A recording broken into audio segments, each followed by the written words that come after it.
வணக்கம் ஐயா. வணக்கம். எப்பொருள் யார் யாரை கேட்பினும் அப்பொருள் மெய்ப்பொருள் காண்பதறிவு. எப்பொருள் எத்தன்மையாயினும் அப்பொருள் மெய்ப்பொருள் காண்பதறிவு.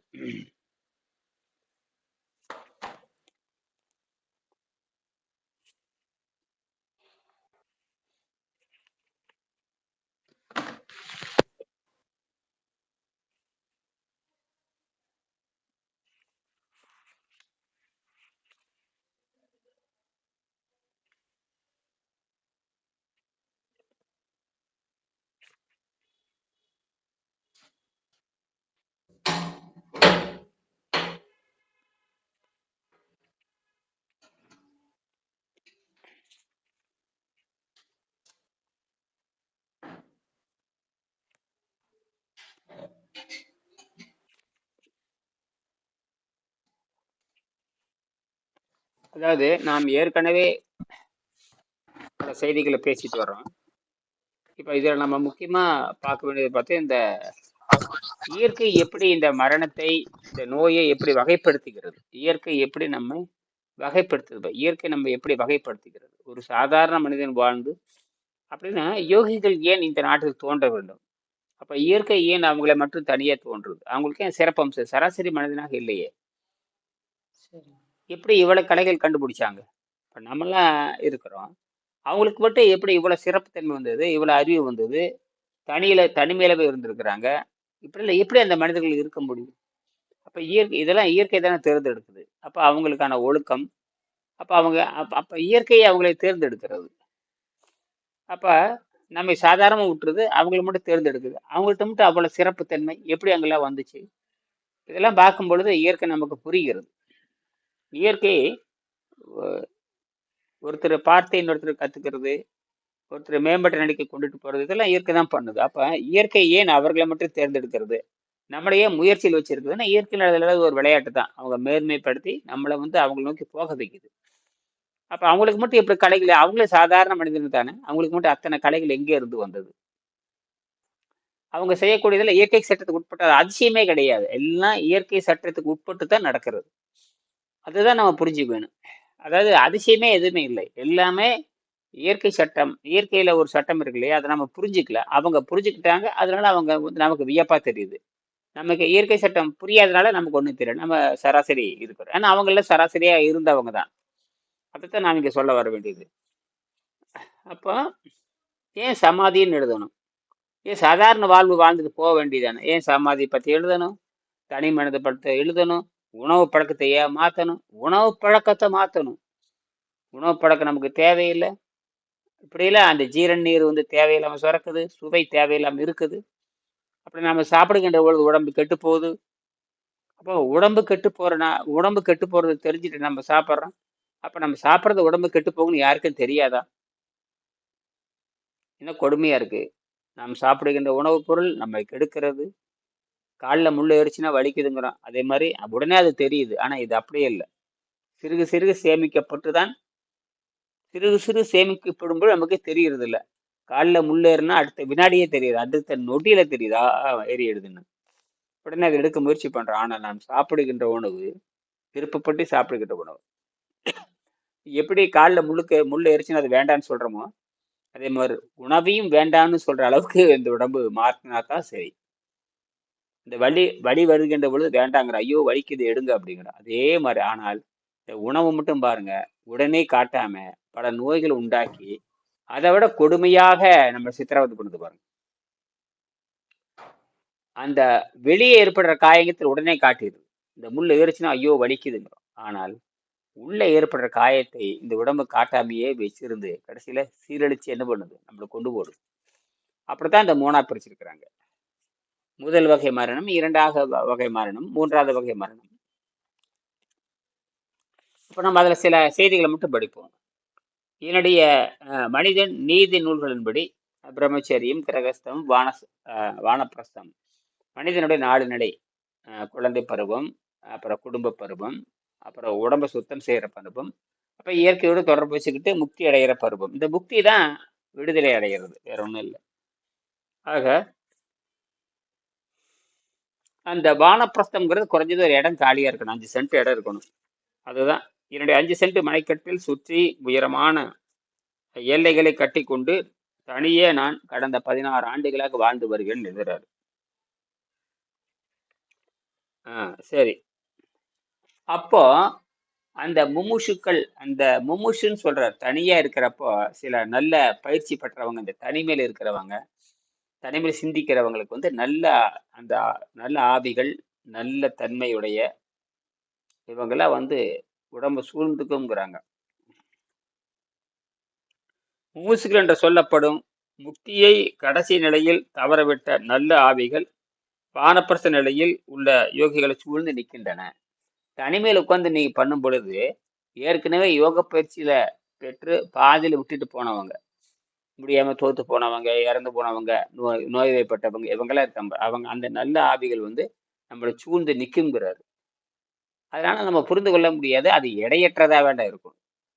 நம்ம மேல உட்காந்துருக்கலாம், என்ன வேணா பண்ணலாம், ஆனா எதுவுமே நம்ம புரிந்து கொள்ள முடியாது. அதான் ஒரு விசித்திரமா இருக்குது. அது இப்ப பார்த்தா ஆற்றலுக்கு எடை இல்லைங்கிறான், ஒளிக்கு எடை இல்லை, ஆற்றலுக்கும் எடை இல்லை. ஒளி வேகமா போகுது, அதுக்கு எடை கிடையாது. சக்தி, இந்த போட்டான் சக்தி, நான் போட்டான் மேல படுது, அதுக்கும் இடம் கிடையாது. அதனால எவ்வளவு வேகம் வேணாலும் போகும். இதுக்கெல்லாம் நம்ம சும்மா இப்ப மேல ஒளி பட்டுட்டு தான் இருக்கு, நமக்கு எதுவுமே தெரியறது இல்லை. இப்ப நீ வெளிச்சத்தெல்லாம் பேசிட்டு இருக்கு, இந்த ஒளி வந்து ஒளி வந்து மேல பட்டுட்டு இருக்குது, ஆனா நமக்கு எதுவும் புரிந்து கொள்ள முடியல. அதுதான் இந்த மாதிரி தான் நம்மளை சூழ்ந்த நல்ல ஆவிகள் இருக்கும். அதான் விஷயமே. ஆக முமுசுகள் என்று சொல்லப்படும் முக்தியை கடைசி நிலையில் தவறவிட்ட நல்ல ஆவிகள் வானப்பிரஸ்த நிலையிலேயே உள்ள யோகிகளை சூழ்ந்து நிற்கும். அவை அந்த யோகியை நீருணவு, காற்றுணவு மற்றும் காற்றும் தேவையற்ற நிலை என்று படிப்படியாக முன்னுக்கு கொண்டு வரும். அதெல்லாம் முயற்சி பண்ணுங்கிறாரு. அது நம்மளை வந்து காற்று உணவுக்கு அந்த தனிமையில் இருக்கிறப்பதான், தனிமையில் இருக்கிறப்ப அது கொண்டு வந்துருதுங்கிறாரு. அப்ப தனிமையில் இருக்கும்போது அது வருது, உண்மைதான். அதெல்லாம் நாம 4 பேர்த்த உட்காந்துருக்கிறப்போ அவங்க நம்மளை கெடுத்துருவாங்க. அது வந்து நான் 4 பேர்த்து உட்காந்துருக்கிறப்போ, எங்க உட்காந்துருக்கிறப்போ, கூட்டத்தை நோக்கி போறது, கும்பாலத்தை நோக்கி போறதெல்லாம் வந்து நம்மளை உருப்படியெல்லாம் பண்ணிடும். அங்க வந்து நல்ல ஆவிகளை வராது. நீ தனிமையில் உட்காந்துருக்கும் பொழுதுதான் நீ எல்லாமே வருதுங்கிறார். அது உண்மையானதுதான். அது புரியுது நமக்கு. அது என்ன, அது தனிமையா இருந்து பார்த்தா தான் தெரியும்.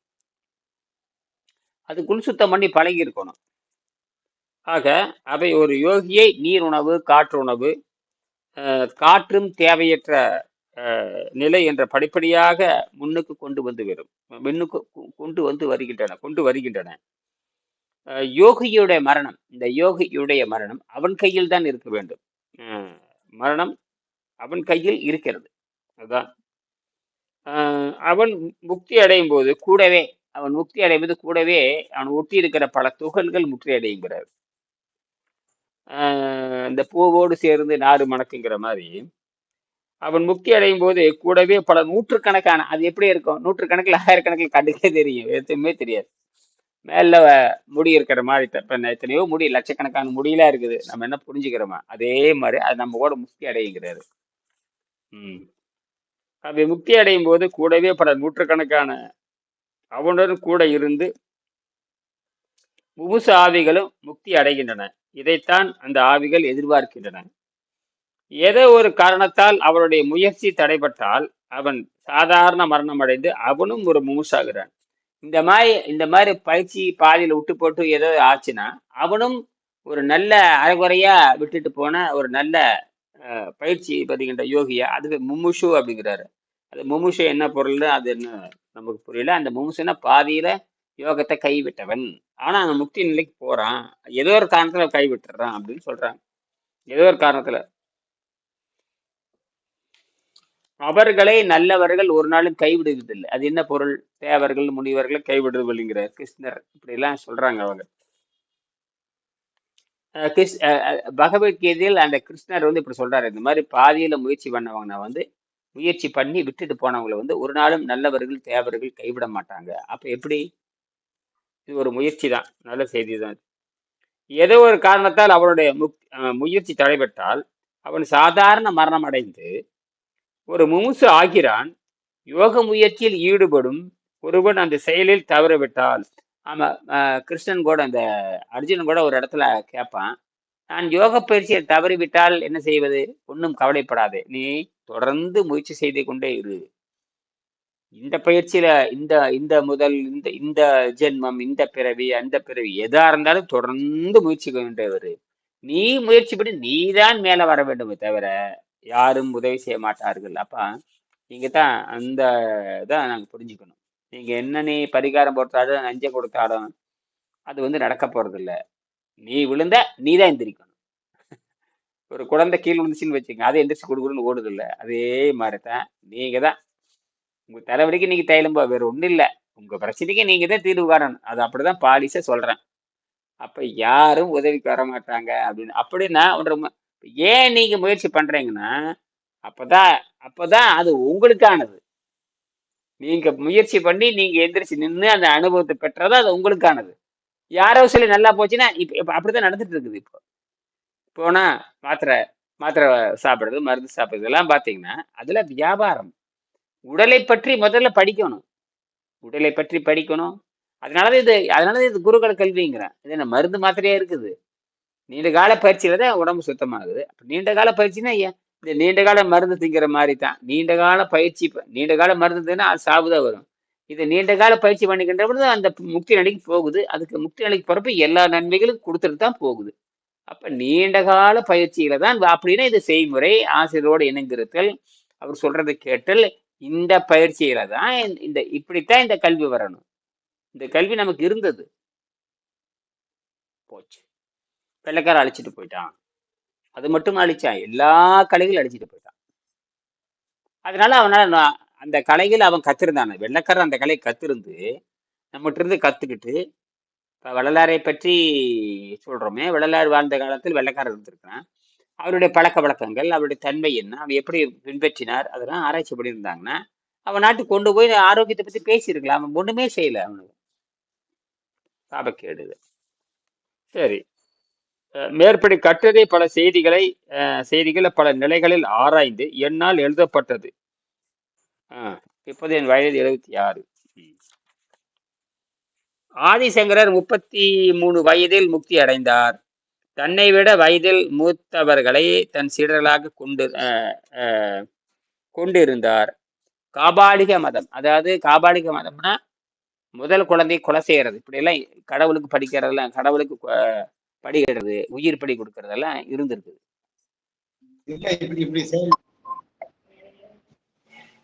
சரி, அத்வைத சித்தாந்தத்தை மனிதனே தெய்வமாக, அத்வைத சித்தாந்தம் என்ன சொல்லுது?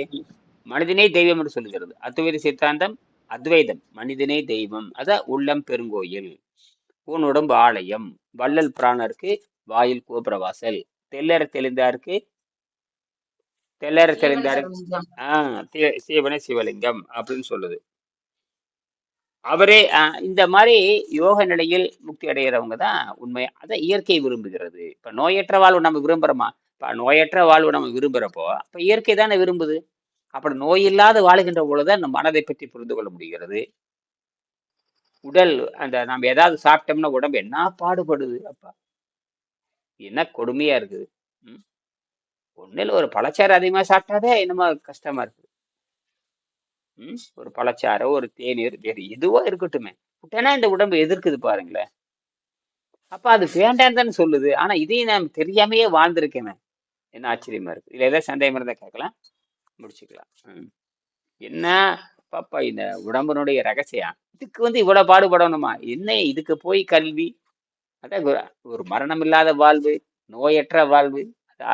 என்ன காலையில் எழுந்திரிச்சு இந்த கடன்கள், அந்த கடன்கள் போயிருது. 3 வேளை உணவு ஒன்றும் செலவு போயிருது. இது எத்தனை நன்மை வருதுன்னு ஒன்றும் சொல்ற மாதிரி இல்லை. குடிக்கிறது குறைஞ்சு போகுது. சும்மா லேசா குளிச்சா போதுமானது. அப்படித்தான் நான் குளிச்சுக்கிறேன். 2 நாளைக்கு ஒருக்க சும்மா போய் தண்ணி ஊற்றிக்க வேண்டியது, நல்லா தான் இருக்கும். அவ்வளோதான். இன்னைக்கு கொஞ்சம் வெயில அங்கேயும் போயிட்டு வந்தேன். அப்ப இன்னைக்கு தான் 3 நாளைக்கு அப்புறம் இன்னைக்கு தான் ஒரு குளி சும்மா 5 நிமிஷத்துல குளிச்சுக்க வேண்டியதுதான். அது ஒன்றும் தெரியறது இல்லை. ஏன்னா நமக்கு படிக்கிறதுக்கே புதுசு ஆராய்ச்சி பண்ணி புதுசா கட்டுரை போடுற, இன்னைக்கு ஏகப்பட்ட கட்டுரை போட்டிருக்கிறேன். மூளைக்கு வேலை கொடுத்துட்டே இருக்க அந்த இந்த அணுக்கொள்கையை படிக்கணுங்கிற ஒரு இது. அணுக்கொள்கையை வந்து அது தானாவே படிக்கிற மாதிரி வந்துருது. இதுக்கு முன்னாடி தான் அணுக்கொள்கையை பத்தி படிக்கல. இப்பதான் அது இறங்க அடேங்கப்ப எவ்வளவு போகுது. கடைசியில எல்லாமே ஒரே மூலத்துல இருந்து வெளியே வருது. அப்ப நம்ம என்ன பண்ணலாம்னா வீட்டுக்கு தேவையான மின்சாரத்தை நாமளே உற்பத்தி பண்ணலாம்னு தெரிஞ்சு போச்சு. எதிர்காலத்தில் நமக்கான மின்சாரத்தை நாமளே தயாரித்து அது வீடு பூரா நம்ம கொண்டு வந்துடலாம். அப்ப எல்லாமே மிச்சமாகும். அதுதான் பார்ப்போம். அது என்னன்னு பார்ப்போம். எப்படி அடுத்த வருஷத்துக்குள்ளேயாவது அதை வந்து கண்டுபிடி செஞ்சிடணும். அதெல்லாம் செஞ்சிடலாம். அதெல்லாம் வந்து செஞ்சிடலாம். ஏன்னா இங்க யாரும் செய்ய மாட்டாங்க. ஏன்னா அவங்களுக்கு வந்து இந்த மாதிரி குவாண்டம் குவாண்டம் எனர்ஜி, அதாவது நுண்பொருள் இருக்கிற எனர்ஜி எடுக்கிறத பத்தி நம்ம பாடத்திட்டத்துல இல்லை. அதனாலதான் ஐஐடிகளை வளர்றானுங்க. இது வரைக்கும் ஹைட்ரஜன் மலிவா அவனு செய்யவே இல்லையே. சரியா? ஏதாவது சந்தேகம் பண்றது கேட்க. அந்த இது நல்லவையாவும் தீயவாம் தீயவும் நல்லவம் செல்வம் செயற்கு. அப்பா நல்லவையா உதாரணத்துக்கு பாத்தீங்கன்னா எரிமலையில இருந்து பாத்தீங்கன்னா அந்த எரிமலை குழம்பு மேல வரும். எரிமலை குழம்பு மேல வருகின்ற பொழுது நிறைய இரும்பு தாதுக்கள் இருக்கும். அந்த எரிமலை இருக்கிற பகுதி பாத்தீங்கன்னா இந்த கடலோரத்துல எரிமலைக்கு பாத்தீங்கன்னா அந்த சாம்பல்லாம் படுகிறப்ப அதை சுத்தி இருக்கிற காடுல ரொம்ப செழிப்பா இருக்கும். சரி, இந்த எரிமலை குழம்புல பாத்தீங்கன்னா இரும்பு தாது எக்கச்சக்கமா இருக்கு. 80 விழுக்காடு 60 விழுக்காடு இரும்பு தாதுகள் நிறைய இருக்கு. இது என்ன பண்ண, இது வந்து யாரும் பயன்படுத்துறதே இல்லை. ஆனா இது என்ன பண்ண, இது பயன்படுத்தி வீணற்று போச்சு. இது என்ன பண்ணாங்கன்னா டாடா கம்பெனிக்காரன் டாடா கம்பெனிக்கு என்ன பண்ண, அந்த டாடா கம்பெனி டிஸ்கான்னு சொல்லுவாங்க, டிஸ்கான். அவங்க என்ன பண்றாங்கன்னா அந்த எரிமலை குழம்பை எடுத்து தகுந்த தொழில்நுட்பத்தை பயன்படுத்தி அந்த எரிமலை குழம்பு வீணா இருக்கிற எரிமலைகளை தூய்மைப்படுத்தி நல்ல இரும்பா மாத்தி உலகத்துக்கு கொடுத்தாங்க. இது வந்து தீமையா இருக்கிற பொருளை என்னவா மாத்துறாங்க, நன்மை பொருளாக பயன்படும் பொருளா மாத்துறாங்க. இது எவ்வளவு பெரிய வேலை பாருங்க. தீமை போல் நன்மை. இங்கதான் வள்ளுவர் எழுதுறாரு.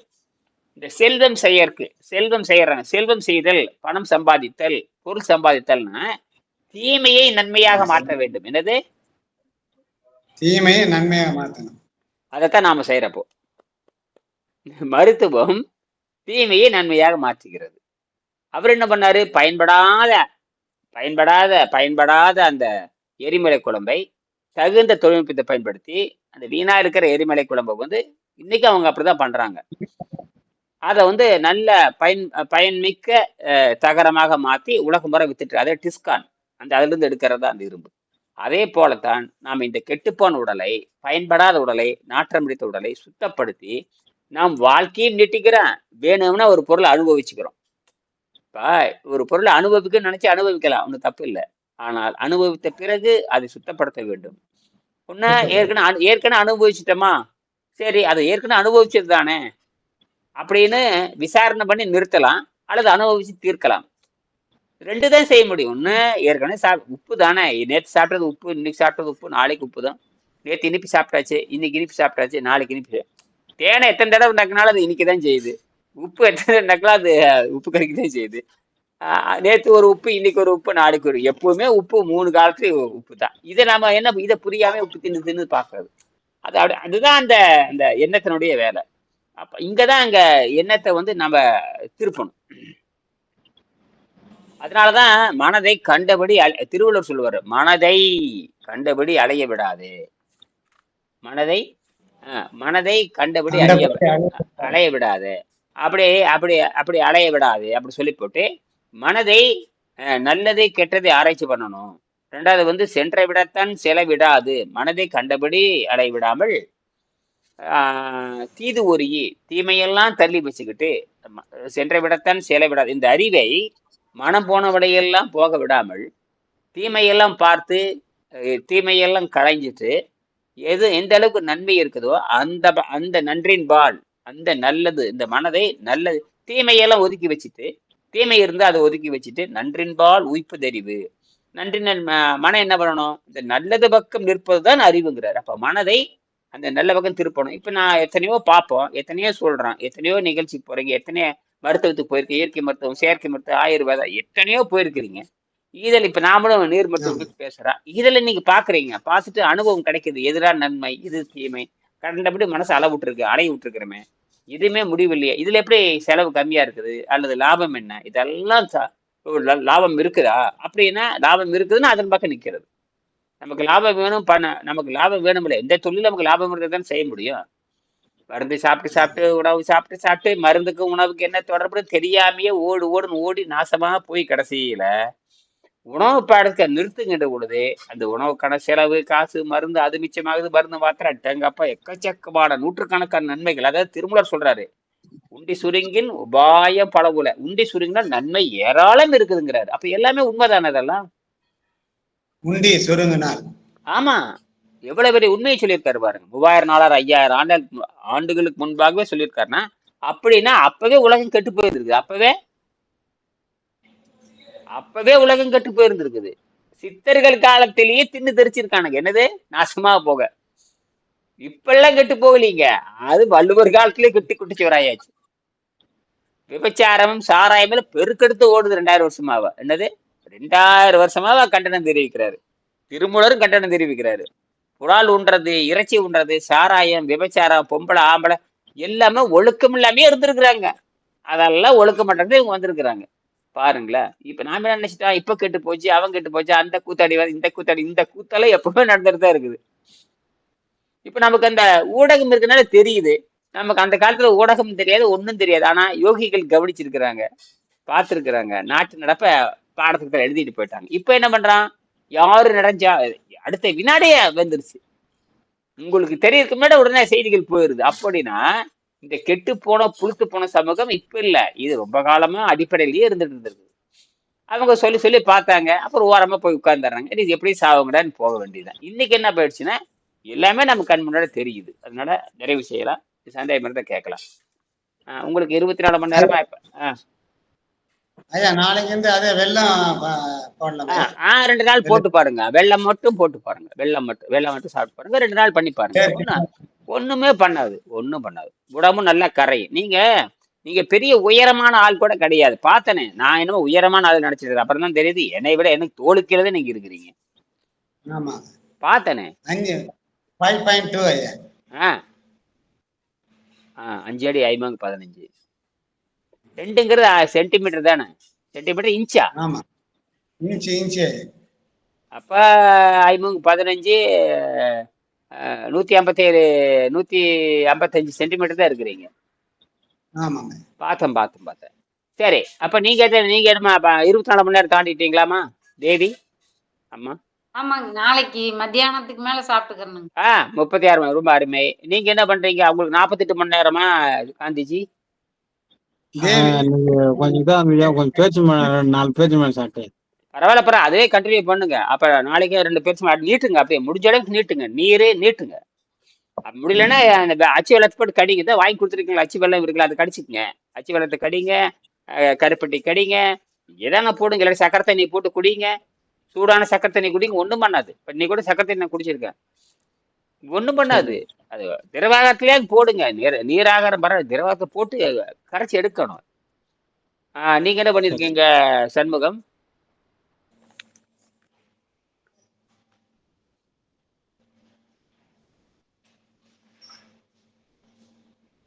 ஆஃப்ல இருக்குது. சரி விடுங்க. அவ்வளவு வெங்காயம் சாப்பிடணும். தொண்டை சரியா போயிடுச்சா? தொண்டை வலி இல்லை, பரவாயில்லையா? தொண்டை அது கம்மியாகுது, இந்த கை வலி கம்மியாகலையா? அப்படியே தான் இருக்கா? எனக்கூட இந்த தோல் வலி எனக்கு கூட அந்த தோல் வலி இருந்தது. இப்ப எங்க போச்சுன்னே தெரியல. 2 நாளுக்கு முன்னாடி வலி இருந்தது. இப்ப எங்க போச்சுன்னே தெரியல. இதுக்கு நான் கடுமையா சுழுக்கணும், உடம்ப புடிச்சு திருக்கணும்.